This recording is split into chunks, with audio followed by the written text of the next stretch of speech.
is they have called a pastor a dog's name and they are planning to kick him. On absolutely no basis, on absolutely no evidence, on absolutely unreasonable expectations that a person should be held in custody for 30 days so that they can keep him in custody and produce what you call pressure, release pressure. Why?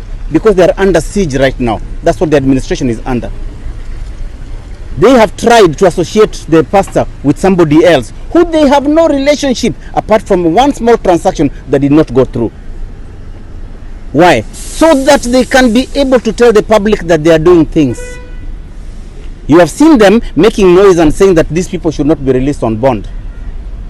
That is a public relations exercise. Because they have questions to answer about a matter that is not related to the pastor. But so what do? Arrest him na atajitoa mbele ama ataeleza mambo. What do they want him to explain? Administration expects to prove this case. When they have done no investigation, they have done nothing. These are just mere allegations. Nothing has any proof. But again, as we are saying, it's a public relations exercise so that they can distract everybody else from the actual facts. They bring in political angles. They try to bring in other stories.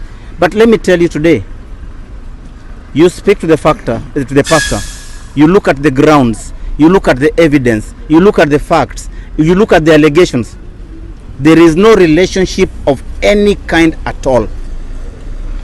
You have been told that the pastor and the Pastor Mackenzie on the other side are doing business together. Maybe they are running grounds that are next to each other. We will go to the ground.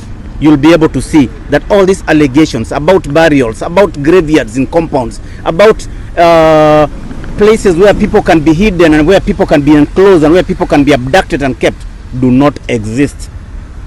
I repeat again, do not exist. It cannot be possibly done, and therefore today we shall demystify that story.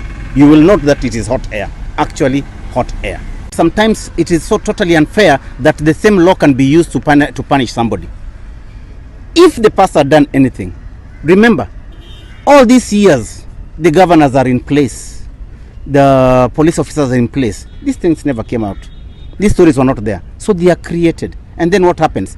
Instead of investigating them and then arresting a person if there is a crime, you arrest a person and then you ask for time to go and investigate. How do you compensate the days this person has been in custody and when these allegations come out not to be true?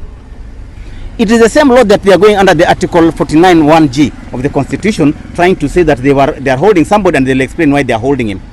But how fair is it? Right now they have taken him into court without a charge sheet. And what are they saying? They want to go and investigate all these offenses that we have mentioned. Do they even exist? Are you calling that dog, as I said, a bad name so you can kick it? Are they trying to look for something so that they can charge him with to justify why they are holding him? It is the time, a high time right now, that when an allegation has been made, investigate. Let's do it like other civilized countries. Investigate and then call the person, release him as you still investigate. When he has given you his side of the story, do not put him in custody. If you are saying he's going to interfere with witnesses and such people, has he interfered with any? Has he shown any indication that he's going to do that?